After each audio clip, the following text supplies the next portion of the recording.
Hello, and welcome to Change the Face of Yoga, teaching toddlers through golden oldies. I'm very excited to be talking to lots of yoga teachers who will explain their passion for teaching yoga to students with different ages, physical fitness levels, wellness levels, and different goals. They will explain the benefits of yoga for these students and will be including teacher tips and pose modifications. I am Stephanie Cunningham of Yoga Lightness, and I've been teaching over 50s for 10 years. So this area is my passion and the passion of many other yoga teachers that you will be listening to in this series. Thank you so much for listening, and let's get started.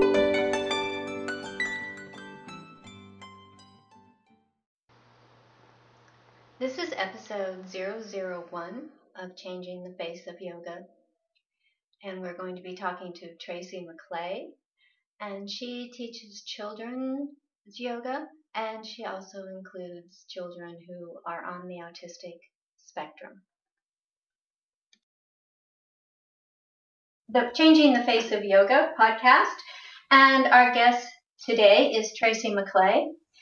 Tracey is a mother of 3 children and a yoga teacher, and she has 25 years of experience in teaching, training, and resource development for young children. She's in Queensland right at the moment, and we just discussed how very hot it is today. I'm in Newcastle. She has her own business called Yoga Motor Skills, and she teaches yoga to children and also does some really lovely blogs. I've been reading those on children's well-being and yoga. She has a Bachelor of Education in Early Childhood, a yoga certification, and yoga training for kids. Two different kinds, I believe it means. So welcome, Tracey. We're really glad to have you here. You are one of the people that are changing the face of yoga, including children in yoga. Can you tell us how you came to that and what that means to you right now? Okay. Hi, how you going? I'm good. Good. I came to yoga about 6 or 7 years ago. I became a single parent and I needed to exercise at home more often. And I was doing Pilates, and then I decided I'd try yoga, and I loved it. And I did go to some local classes, and I had a great teacher and continued to do that. And then as I was doing it at home, my children started to join in. So I'm excited. I was excited about that. I was, they were just 4 and 7 at the time. So they would do some of the poses with me, and over the years we just continued doing that. And then in 2015 I got my yoga certificate, and then since then I've been teaching a bit earlier, but I think it's great that that flexibility is continued right through, and boys in particular tend to have tightness in their joints, so it helps them right through from early childhood. No, I had no idea. Yeah. On the other thing I was really interested in on your website was that you are providing classes and education on yoga for children that are on the autistic spectrum. Mm-hmm. Is that I'll talk to my own ignorance here. I don't think I know a whole lot about it, but what drew you to that? I know that you have formal training in early education, but what drew you to that? Is that really a need, do you believe now?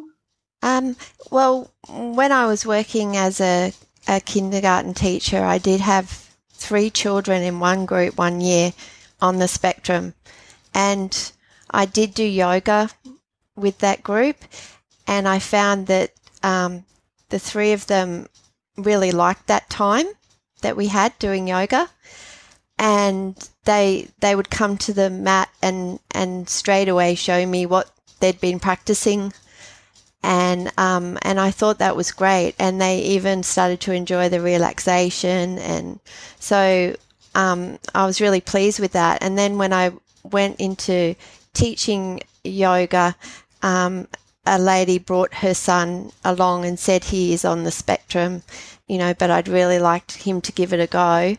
And he's been great. He's been with me for a couple of years now, and I teach him privately now.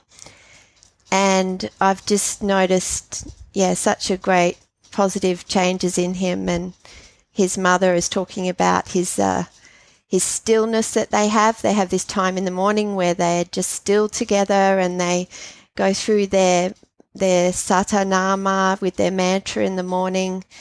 And she said, she's just finding that he can concentrate when he really wants to, that he's becoming better at doing that. So, and his flexibility as well has helped. So I just came to it through teaching, but people have come to me and asked, can they give it a go? I see. Yeah.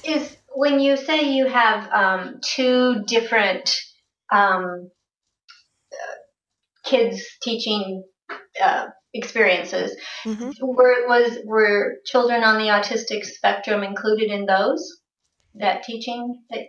In the general class as well. Yes. Yeah, they were, and they were fine. I mean, they're all different, but the particular child I had just needed to learn to wait to take his turn to speak and get all his chat time out in the beginning.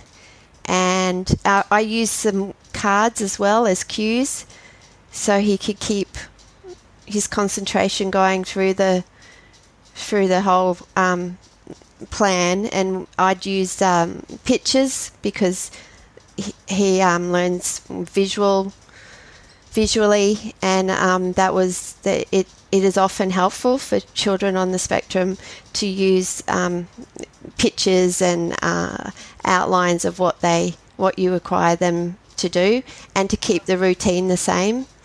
Yeah, you said that on the blog. Yeah. I think that's another interesting one, although for very different reasons, but often you're very visual in a class for seniors because they can't hear very well. And so there's yes, okay. Yeah. So, you're always demonstrating the poses because they often can't understand what you're saying. So I see what she means. Yeah. Okay. Yes. Another small match there. So yes. So obviously, the boy that you have been working with for 2 years is showing some real changes. What kind of changes and benefits do you see in your people that are not on the spectrum and people that are on the spectrum when they take your yoga classes? I think all children they gain a better posture. They learn to breathe properly, and they learn to self-regulate themselves. So particularly children on the spectrum learn to settle their mind by doing their breathing exercises and taking them to different areas in their life where they feel they need it. For example, the boy on the spectrum said to me he used his bee breath today at school because he was frustrated with the computer, and I thought that was great that he took it to a different context and used it. And I find it helps with their flexibility and agility and strength. So if they're doing other sports, then that helps them to progress and have that strength and speed that they need. And the boy that I have also has arthritis, and so maintaining that flexibility has been great for him, and the strength as well. Yeah, so and his concentration is having, we did have a big break over Christmas, I noticed that, but we're getting back to that learning and that focusing, and the relaxation is so great too, because they work on their sympathetic nervous system, and then over the course of the yoga session, it switches over to the parasympathetic nervous system and into the relaxation, and slows their heart rate and breathing rates, and you just can see that children are just going, oh wow, this is good. I didn't know I could do this. So and I think it's just it just gets the blood flowing, the digestive system working a little bit better. So, I think it has so many benefits, and also just generally socialization when you use games and partner work. And on the autism spectrum, sometimes I have difficulty with that. So learning to socialize, take turns with talking, partner up with others. And and acting out creativity, the animals and the nature and that sort of stuff, which is on the spectrum. They often have difficulty pretending in play. Oh, really? Okay. Yeah. So he'll often just say to me, "Oh, that. What are you trying to be?" Like he'll point it out to me, and like, oh, what's that? What's the proper name for that? He'll want to know what in the ins and outs of it. The Sanskrit names? Yeah, he'll want to know the proper name and describe it, to him, and show him the card, and he reads it, and so he's very logical. Yep. Yeah. So okay. Yeah. So for your children that aren't on the spectrum, that they would have very much the same benefits, though, wouldn't they, with all the flexibility and everything like that? Yeah, just exactly what I've mentioned. Yep, they gain the same benefits. For my own children, I've noticed that they're better equipped to do other sports. Because of their flexibility and agility and strength, and they can almost go to any sport and give it a go, and they'll find that they have that flexibility and strength to do it, and I think that's great, and their confidence has improved, and as they're starting to go through puberty now, my girls, the breathing and the mindfulness is really supporting them, and remembering to do that. And so I find if they've got any anxiety and so forth, they go, okay, I'm just going to do my breathing. And and then they'll be centering themselves a little bit, and then be able to cope a little bit better. Yeah, so I find it's great. It's great in all those areas, really. And we do mantras and mudras for the kids as well. So they learn those as well, and how that can support them in different times in their life to do those. And as they get older, doing more of the affirmations as well. Yeah. So just to help with their self-esteem and confidence. Okay. I was really interested. You have something called something about sound in yoga, and you have an individual, a man who does the didgeridoo music at the end of your class. I thought that was really fascinating. Is that an adult class or a child's class? Or no, we've done workshops just with children. He does meditation with my adult group sometimes, and the kids love it, because he plays. He doesn't just play at the end; he plays almost all the way through, and he's also learnt to do animal sounds on the didgeridoo. So if we're doing certain poses, he can he can do a sort of sound like a frog jumping or something. Wow, really? And yeah, so I want to come to class, okay? I know, it's fun. And yeah, and he'll show them how to use it. We've done little demonstrations where they've all had a pipe and using their breath and, having a go. And then at the end he'll keep playing all the way through because he's amazing. But at the end he'll play it again, and then he'll do a singing bowl relaxation over their bodies as they're lying there as well. Yeah. Okay. Yeah. So it really just adds to it, I think. I think it'd be wonderful. Yeah. I'm going to come. Of course, I live far away, but I'll work it out some way. Okay.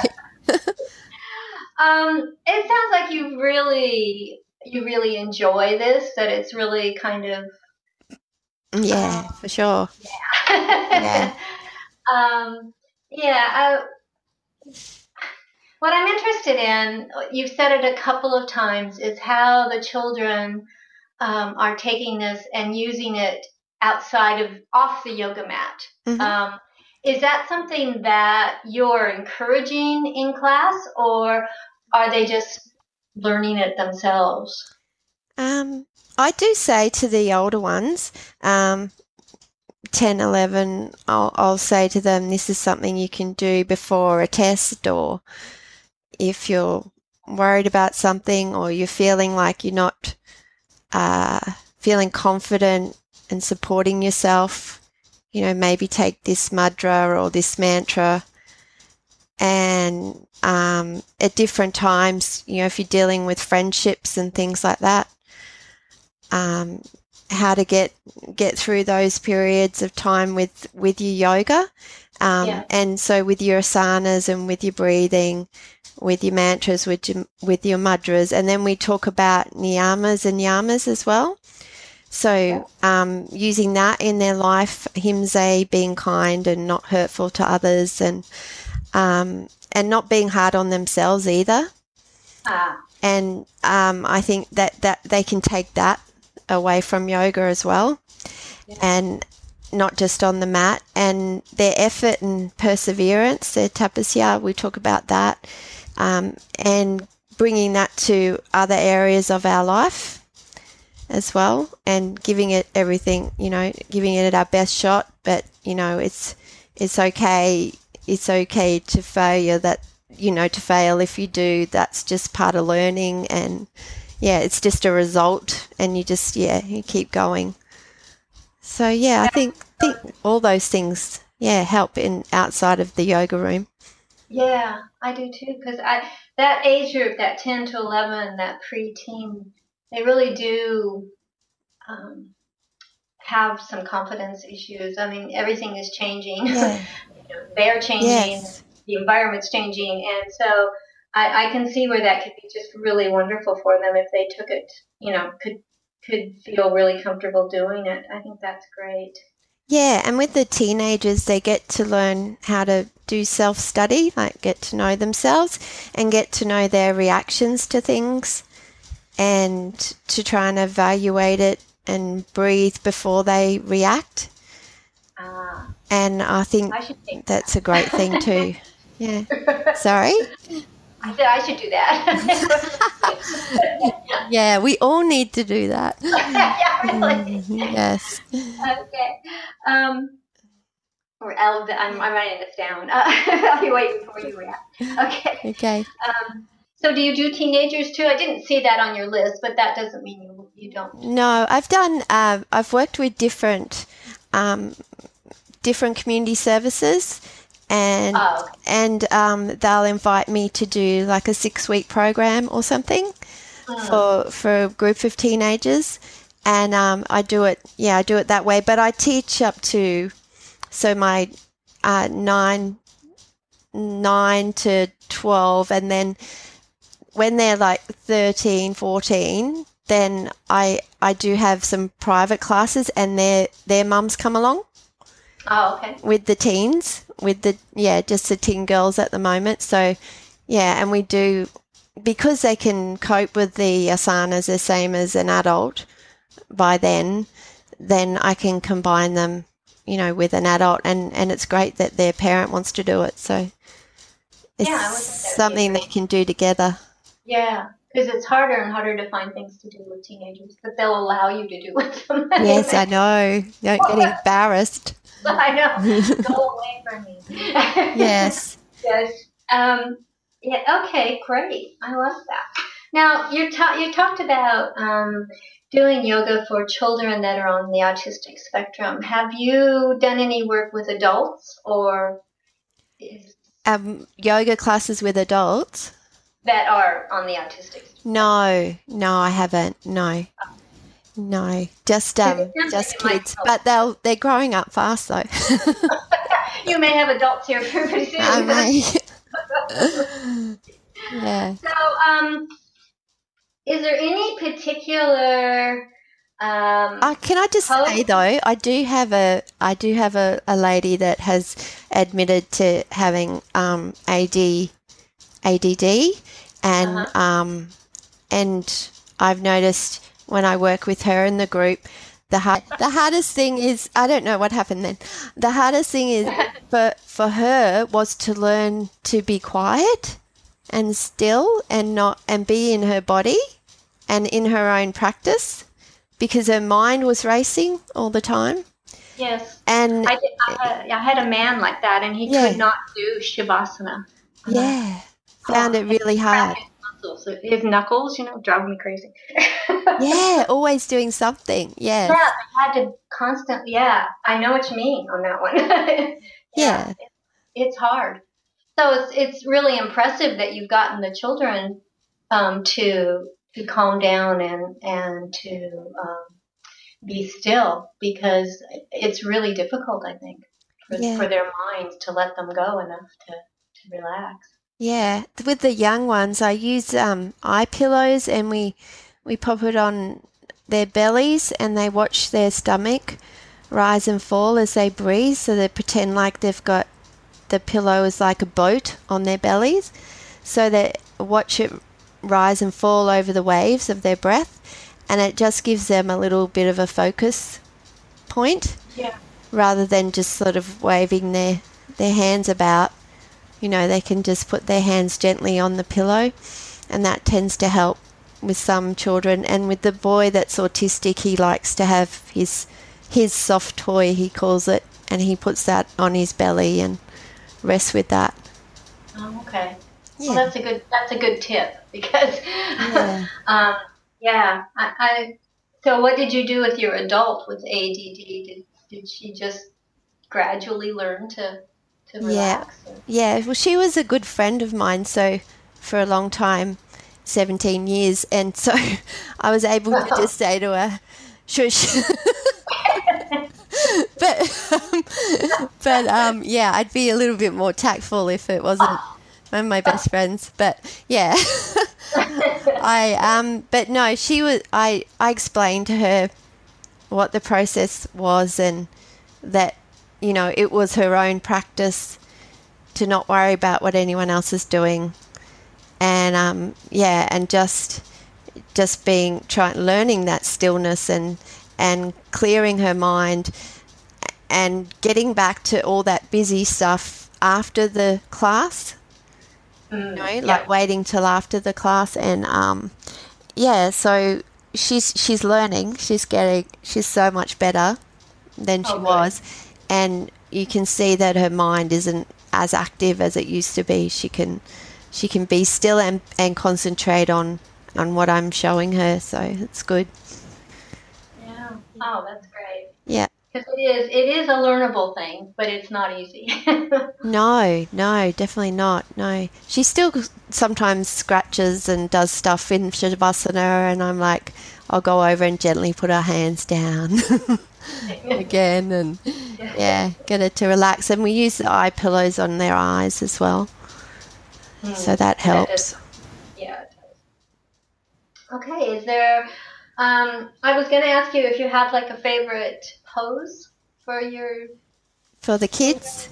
Yep. Yeah. I have a couple. I I like to do the partner poses are fun. I like to do boat pose. The frog pose is great because you can do that as a Bekasana. You can do that as an asana, but you can also tell a story about a frog sitting there being very still and just breathing. Frogs don't do much unless the fly comes past and then they jump, and so just making it a story. And I like anything that's to do with strength and teamwork and rocking and rolling type poses. All kids seem to love those, like their knees to their chest and plow pose and bow pose and happy baby. And yeah, I like to see them happy as well, so they have a bit of a laugh. Yep. Yeah. I like happy baby myself, actually. Yeah, it's good, isn't it? You don't look too graceful, but it's really fun. No, you don't at all. The adults laugh when they're in it, but the kids just laugh. Yeah, they just, and it's so relaxing. Yeah. It is. It really is nice. Okay. Well, it's just been wonderful talking to you, Tracey. Do you have anything you would like to finish with, or shall I just let everybody know how they can get a hold of you? No, just let everyone know about me, and I've just started teaching other adults how to teach kids yoga, so I've started some workshops. Great. And so if they go to my homepage, yogamotorskills.com, they can have a look at what I'm offering, and there'll be some new workshops coming up in the future. Great. Okay. So this is Tracey McClay, and she is a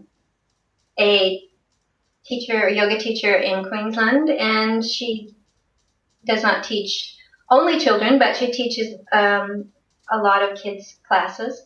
And her email, if you'd like to get in touch with her, is yogamotorskills, which is all one word, @gmail.com. Or her website is www.yogamotorskills.com. And on Facebook, she has a page, Yoga Motor Skills and Natural Health Care. So you should be able to get a hold of her through one of those. And I want to thank you so much for coming on the podcast. It was fun, really was. Okay, thank you. Okay. Thanks for having me. Okay, thanks. Bye-bye. Thank you so much for that wonderful interview.